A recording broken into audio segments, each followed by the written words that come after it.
오늘 사도행전 9장 10절 15절에는 두 사람이 나옵니다. 아나니아라는 제자와 바울, 사울이 나옵니다. 이 두 사람을 하나님께서 연결시키고 만나게 하십니다. 이 만남을 통해서 세계 선교의 역사가, 교회의 역사가, 인류의 역사가 바뀌기 시작합니다. 하나님은 이런 만남을 계획해 놓고 있습니다. 자, 그래서 이 축복을 위해서 우리가 먼저 다른 사람 아니고 먼저 자신을 전도해야 합니다. 오늘 말씀 제목은 전도하는데 남에게 전도하기 전에 먼저 자신을 전도해야 됩니다. 오늘 아나니아는 전도자예요. 주님으로부터 중직 70인 제자로 훈련받았고 큰 핍박이 났을 때에 현장에 먼저 가서 조용히 전도하면서 제자를 키우고 있었어요. 그 현장이 다메섹입니다. 하나님은 그때 다메섹에 아나니아는 제자가 있더니 그랬어요. 그 앞에 제자라는 이름이 있잖아요.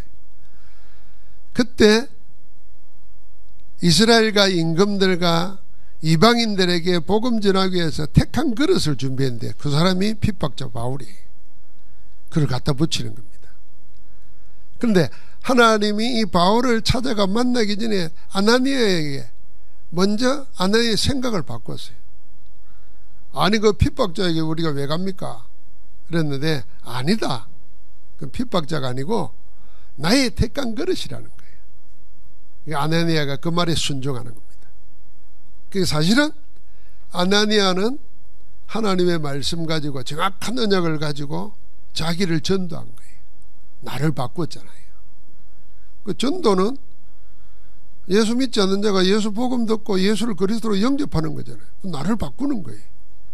먼저 나를 전도해야 됩니다. 자, 그러려면은 여러분, 내가 구원은, 하나님의 구원은 어떻게 얻을 수 있습니까? 절대로 내 방식이나 세상 방식이나 종교의 방식으로는 구원 얻을 수 없습니다. 하나님의 구원을. 어떻게 구원 얻습니까? 하나님의 방식이라 해야 됩니다. 하나님의 방식이라야 구원받을 수 있어요. 그것도 오직 하나님의 방식이라야 구원받습니다. 그 하나님의 방식이 뭡니까? 복음입니다. 왜 하나님의 방식 아니면 안 되는가? 내 방식대로, 세상 방식대로, 아니 이미 있는 종교 방식대로 하면 구원 얻을 수 없는가? 못 얻습니다. 왜 못 얻느냐? 구원받지 못한 상태가 뭐냐면 죄인의 상태잖아요. 그 죄는 뭡니까? 거짓말하고 도둑질하고 살인하는 그 죄가 아니라 하나님 떠난 죄예요. 원죄라고 그랬잖아요. 하나님 떠나가지고 어디에요?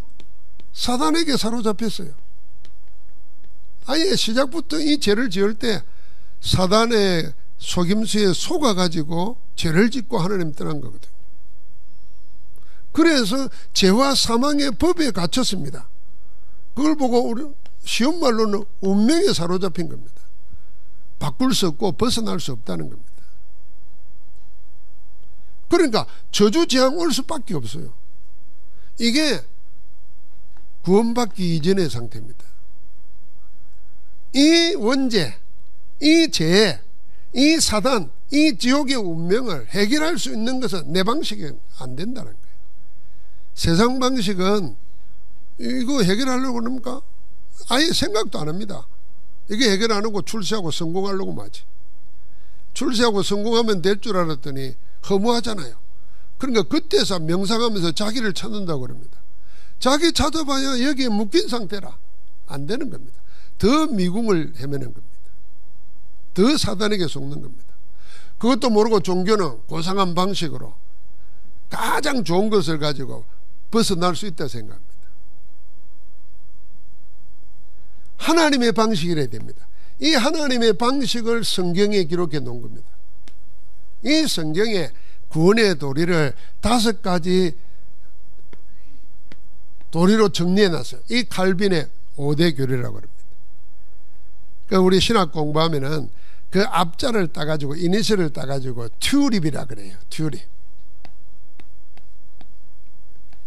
이 튜립의 첫 번째 내용이 뭐냐 하면은 인간은 죄로 인해서 전적으로 타락했다는 겁니다. 하나님이 원래 만드신 형상, 생기 다 잃어버렸다는 겁니다. 어디까지 타락했느냐? 우리는 타락 그러면은 좀 정직하고 바르게 살던 사람이 어느 날 친구 잘못 만나가지고 막 이상한 짓 하고 막 남봉꾼 되고 깡패 되고 이걸 타락이라 생각하잖아요. 그거 아니에요. 타락은 뭐냐면 하나님 떠나고 사단의 종이 된 겁니다. 그래서 하나님 떠나니까 뿌리 뽑힌 나무요, 물 떠난 물고기라. 뭐까지 타락했냐? 인간의 이성, 생각까지도 타락해버린 거예요. 생각, 마음이 타락해버리니까 여기 하나님 떠났죠. 죽었죠. 생각, 마음이 타락해버리니까 행동은 저절로 노는 겁니다. 악으로. 그래서 노아 시대 때 생각만 하면 악한 것만 생각했다는 거예요. 그게 전적 타락입니다. 이게 토탈 디벨로프티 전적 타락이에요.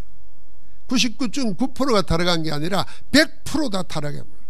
아무 희망이 없는 존재가 되어버린 겁니다. 영적으로. 그래서 하나님께서 구원을 어떻게 하시느냐? 아무 조건 없이, 조건을 내세울 수가 없어요.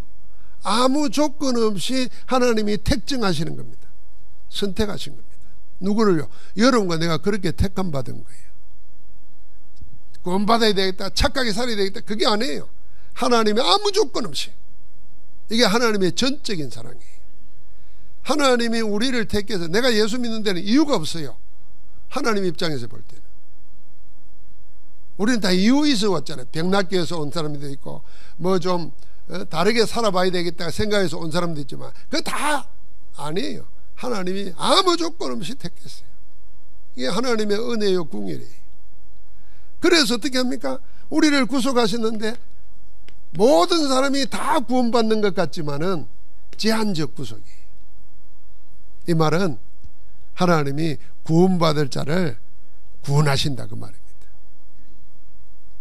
그래서 아무리 지금 범죄하고 타락하고 있어도 하나님이 구원하시기로 작정된 자는, 영세전에 작정된 자는 구원하시는 겁니다. 착한 사람은 저는 법 없어도 살 사람이다. 아니, 그 사람 법 없어도 살지 모르지만 여기에서는 못 빠져노는 거예요. 죄에서는 못 빠져노는 거예요. 그래서 하나님이 제한적 구속, 구원할 자를 구원하시는 겁니다. 반드시 구원하시는 겁니다. 그래서 어떻게 합니까? 이거는 하나님의 구원하시기로 작정한 것은 누가 막을 수가 없어요. 거역할 수 없는 은혜, 그럽니다. 여러분, 이 은혜 거역할 수 없는, 저항할 수가 없어요. 하나님이 은혜 주시고 구원하시려고 하면 아무도 못 막는다는 겁니다. 우리는 이런 사람 찾아가는 거예요. 그래서 사도행전 13장 48절에 영생 주시기로 작정된 자는 다 믿더라 그랬잖아요. 아무리 막아도 막힐 수가 없는 거예요. 하나님의 은혜가 가장 강력한 단어입니다. 세상에서 제일 강력한 단어가 뭐냐? 하나님의 은혜예요.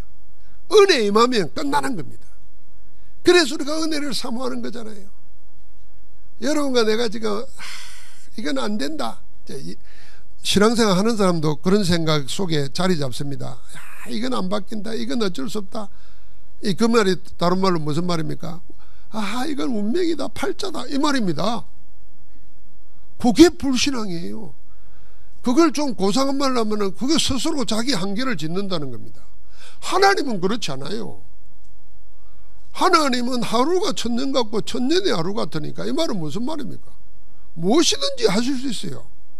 그 은혜가 임할 때는 누가 거부할 수가 없습니다. 그래서 보십시오.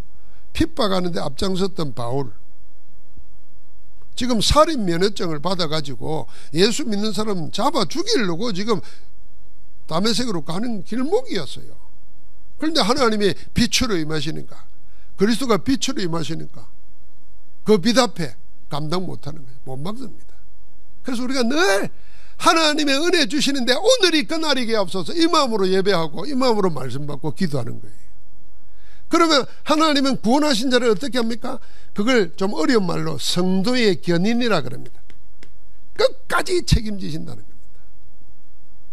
하나님 버리지 않는다는 겁니다. 이 5가지를 요한 칼빈이 종교교육 할 때 성경에서 구원에 대한 도리, 이게 다른 말로 말하면 복음의 성격입니다. 복음이 어떠냐? 복음은 예수가 그리스도인데 그 복음의 성격이 뭐냐? 이 5가지 요소가 있는 겁니다. 그러니까 여러분과 나는 이 안에 들어와 있는 겁니다. 할렐루야. 아무도 거역 못하는 거예요. 그래서 여러분, 내가 이 말씀, 이 성경의 복음을 가지고 먼저 뭘 해야 되느냐? 나를 먼저 전도해야 되는 겁니다. 나를 먼저 전도해야 돼요. 전도는 뭡니까? 교회 와라, 전도 아닙니다. 우리 목사님 설교 한번 들어봐라, 전도 아니에요. 그 사람에게 왜 예수 그리스도를 믿어야 하는지, 왜 예수 그리스도 아니면 안 되는지, 예수 그리스도를 믿고 영접할 때 어떤 일이 일어나는지, 그걸 분명히 말해서 그 심령의 주인을 바꾸어야 되는 거예요. 나에게서 떠나서 하나님께로, 사단의 문화에서 나와서 그리스도께로, 운명에서 나와서 어디로? 성삼위 하나님께로, 그 안으로 들어가야 돼요. 그래야 전도거든요. 그러면 그 전도를 누구에게 먼저 해야 돼요? 나에게 먼저 해야 돼요. 나에게 먼저 이 복음을 전하는 게 전도니까 나에게 먼저 복음으로, 그걸 다른 말로 말하면 나를 먼저 복음화 시켜야 돼요. 교회 다니는 게 아니고 예수 영접하는 게 아니고 완전히 복음으로 각인 뿌리 체질이 바뀌어져야 돼요. 하나님 나라가 임하는 거거든요. 그래서 나를 바꾸려고 하니까 또 세상 방식으로, 종교 방식으로 뭘 하려고 하잖아요. 뭐 해야 되냐면 그리스도께서 나를 바꾸신 것을 알고 믿고 누려야 되는 겁니다. 한번 따라 합시다. 그리스도께서 나를 바꾸셨다.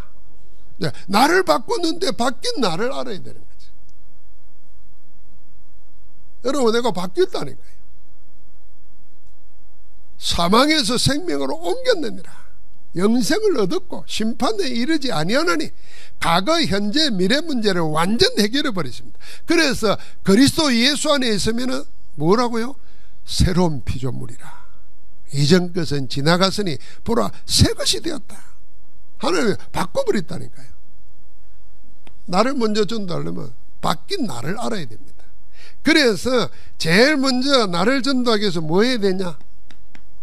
각인부터 바꿔야 됩니다.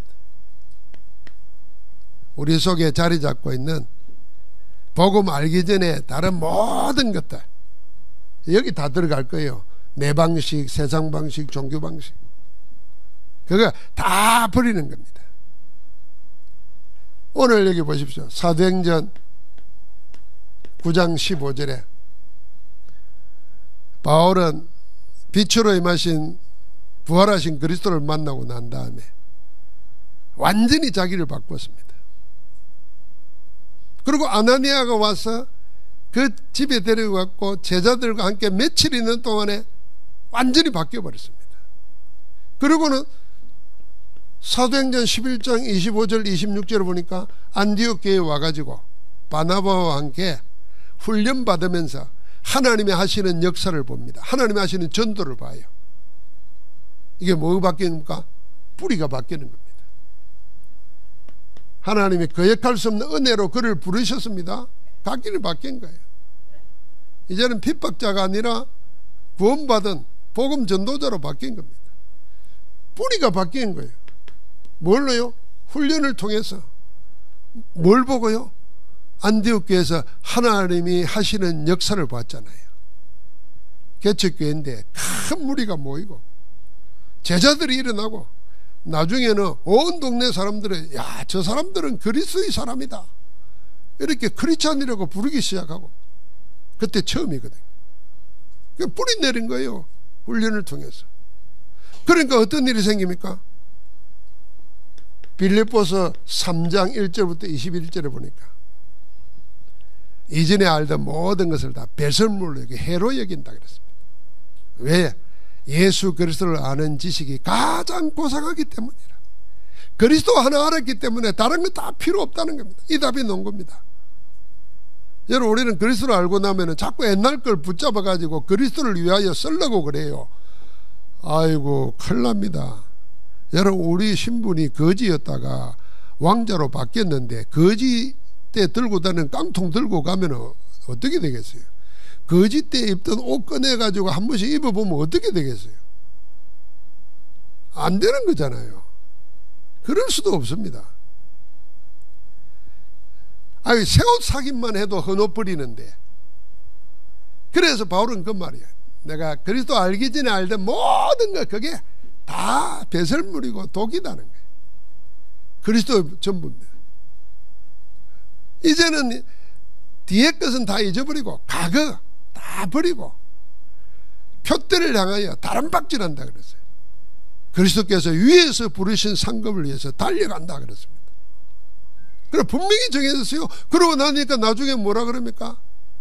예수 그리스도의 이름이 뭔가 모든 만물을 무릎 꿇게 만드는 그 이름 앞에 내가 그 이름을 드러내고자 산다 그랬습니다. 완전히 체질이 바뀌어버린 겁니다. 운명이 바뀌는 겁니다. 여러분과 내가 가장 먼저 뭘 바꿔버리냐? 복음 알기 전에 이전 것 주저하지 말고 버리는 겁니다. 주저하지 말고. 여러분, 우리가 뭐 자식들이 잘 자라고 막 효도하고 이러면 기분 좋잖아요. 그래서 뭐 자꾸 자랑하게 되죠.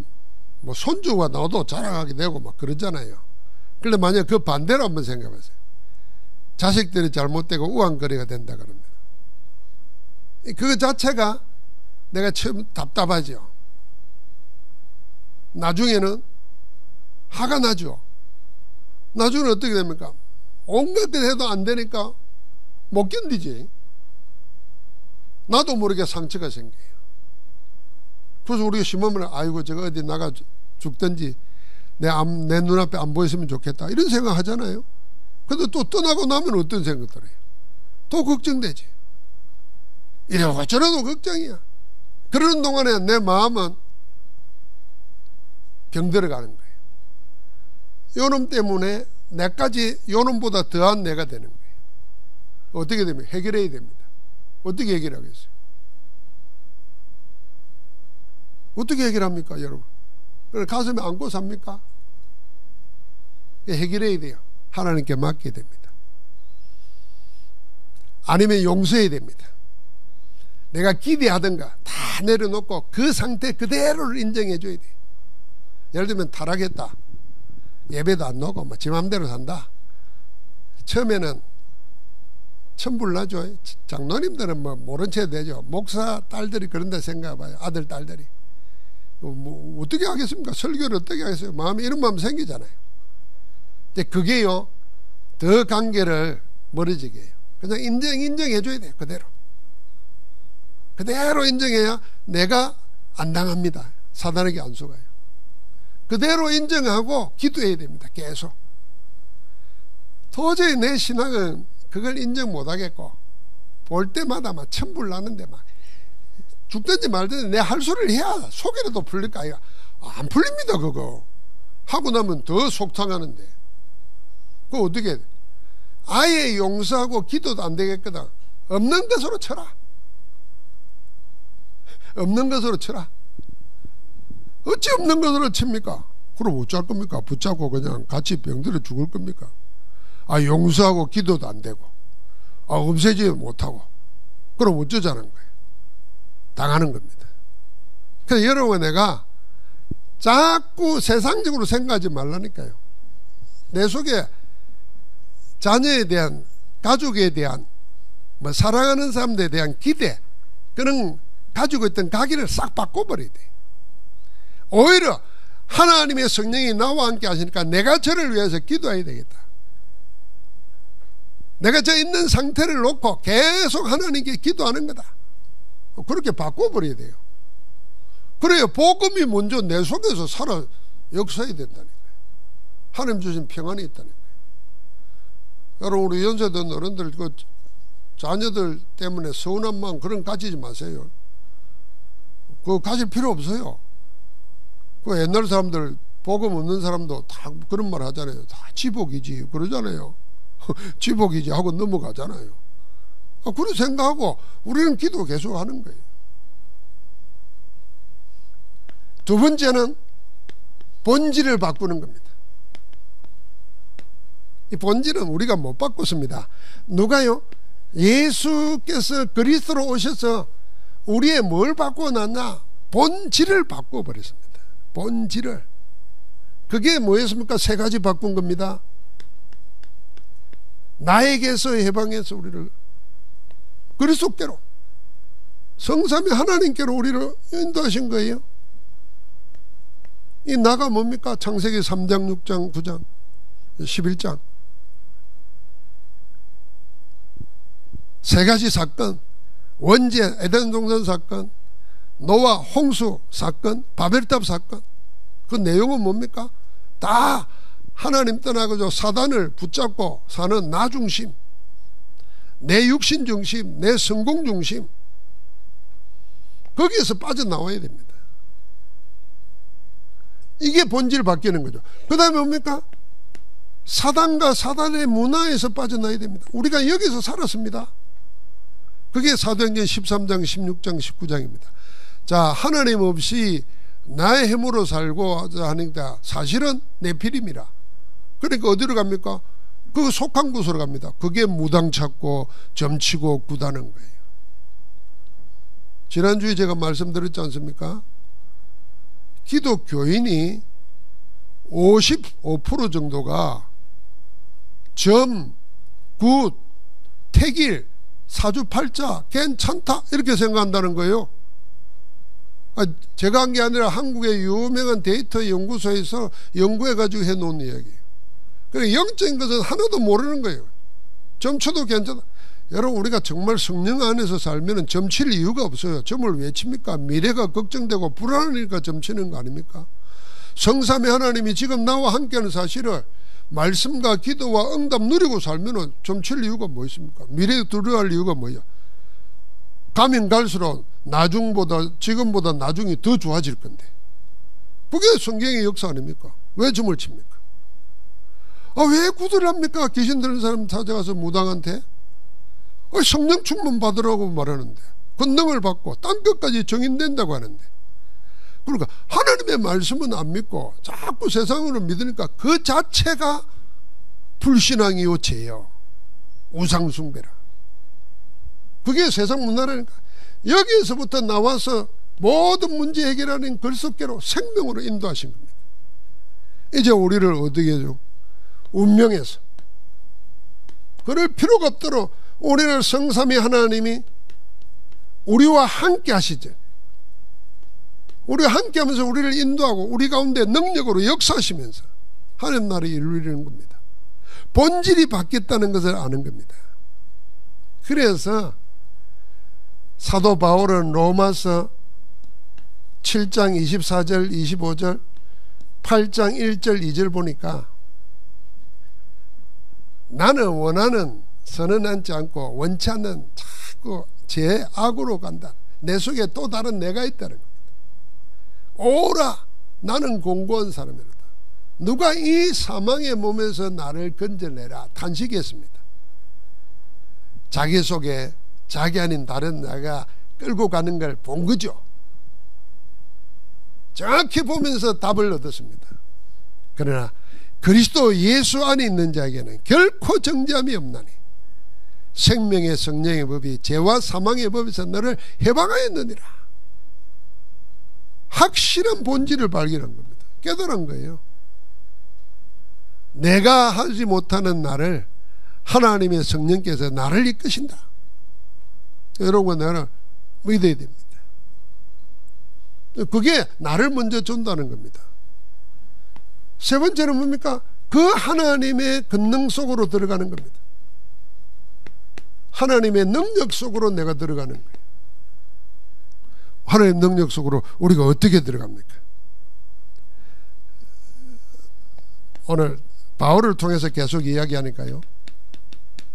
고린도후서 12장 1절부터 10절을 보면 바울이 자기에게 견디지 못할 병이 있어서 큰 결심을 하고 3번 기도했다 그랬습니다.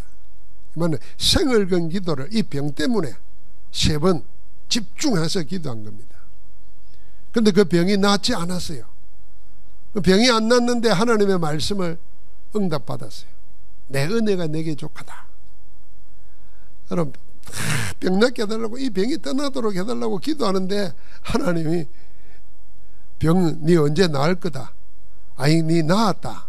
예수님 살아계실 때처럼 저 실로암 못에 가서 눈을 씻어라 이러면 속에 눈을 뜬다든지 아니면 손을 만져준다든지 그래야 될 텐데, 기도를 얼마나 했는지 셋째 하늘까지 올라갔다 그러고 자기가 몸 안에 있는지 몸 밖에 있는지 모를 정도로 무아지경까지 그런 신령한 경험까지 했다는 거잖아요.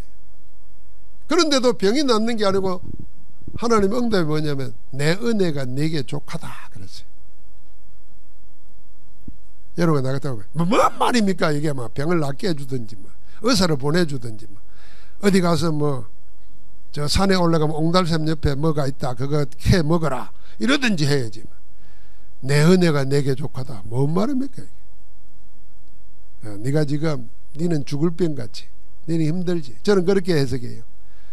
니는 그것 때문에 뭐가 안 되고 못할 것 같이 내 은혜는 니한테 충분해. 지금 그 몸 가지고도 니 못할 거 없어.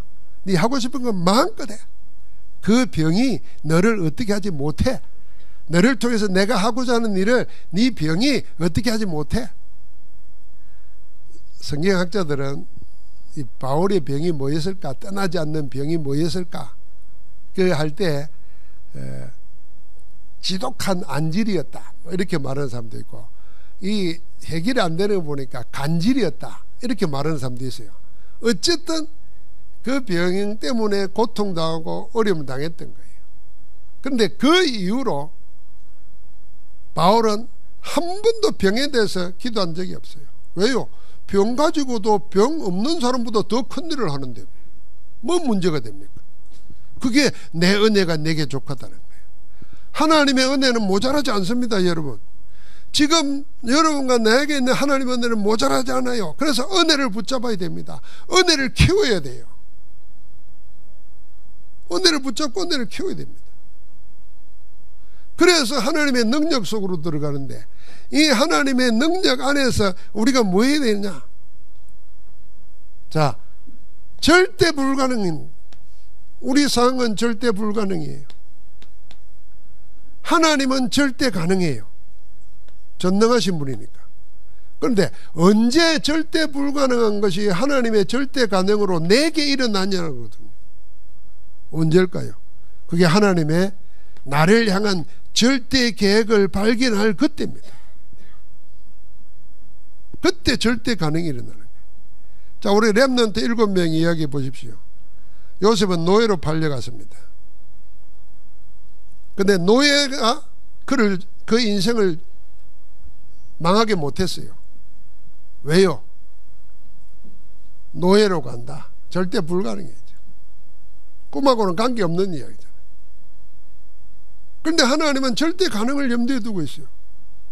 요셉은 그걸 발견한 거예요. 아, 하나님이 그 꿈을 성취하려고 나를 이 조그마한 동네 막내 아들로서가 아니고 저 대국에 나를 보내는구나, 이렇게 답을 찾은 거예요. 하나님이 꿈을 이루기 위한 가정이구나.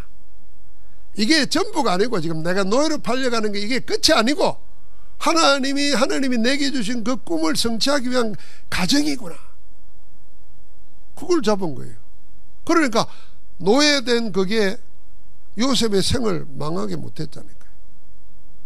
항상 우리는 이걸 발견해야 됩니다. 그래서 내가 병들었을 때도 하나님의 절대 계획이 있어요. 이거 붙잡고 24 하는 겁니다. 그래서 여러분과 내가 우리 안에 이미 하나님의 보좌가 우리 안에 임하여 있습니다. 그 하나님의 보좌의 망대를 내 안에 세우고 그 망대를 따라서 길을 가고 그 속에서 하나님이 하시는 일을 작품으로 남기는 겁니다. 보좌의 이정표입니다. 이게 하나님의 권능 속으로 들어가는 겁니다. 자, 말씀을 맺겠습니다. 이제 이 복음의 세 가지 작품, 나에게서 나오고 사단에게서 나오고 운명에서 나와서 그리스도와 성삼위 하나님 안으로 들어가는 이 작품을 남기는 우리 생의 인생 캠프를 계획하고 기도하는 겁니다. 인생 캠프 1캠프 2캠프 3캠프 이게 뭐겠습니까? 1캠프는 성령 인도 받는 겁니다. 다시 말하면 이게 하나님의 인도가 분명하다, 성령 인도가 분명하다 하는 것이 보일 때까지 24 기도를 누리는 겁니다. 그게 인생 1캠프입니다. 포기하지 말고 하다가 중단하지 말고 계속 그냥 하는 겁니다. 뭐가 보일 때까지, 하나님의 인도가 분명하다 하는 것이 보일 때까지 24 누리는 겁니다. 그러면은 현장에 이건 내가 하는 일이 아니라 하나님이 하시는 일이구나 하는 현장이 보일 때까지 기다리는 겁니다. 그게 25 한 날을 기다리는, 이게 인생 캠프입니다. 그래서 바울은 가는 데마다 방해하는 네피림 세력들을 보고 기도하다가 그리스도 이름으로 더러운 귀신아 나가라, 그 귀신에 잡힌 자들을 치유하고 그 귀신에 잡힌 자들을 고쳐주면서 정인으로 삼고 전도하고, 그러니까 그 현장 네피림 역사가 보일 때까지 기다리면서 계속 현장 밟은 겁니다. 그러면서 마지막 세 번째는 어떻게 했습니까? 성령의 열매, 제자 나올 때까지. 그게 도전입니다. 영혼을 향해 도전하는 겁니다. 그 현장에 시스템 세우는 겁니다. 자, 우리는 하나님이 하시는 전도 속으로 들어가야 되고, 하나님 지금도 전도하고 계시는데 이제 우리가 그 전도를 봐야 됩니다. 우리가 볼 차례입니다. 그러려면 먼저 내 자신을 전도해야 됩니다. 내 자신의 전도. 오늘은 이 제목만 가지고 한번 쭉 생각해 보십시오. 쭉 묵상하면서 말씀 성취되는 응답의 정인으로 서기를 주의 이름으로 축복합니다.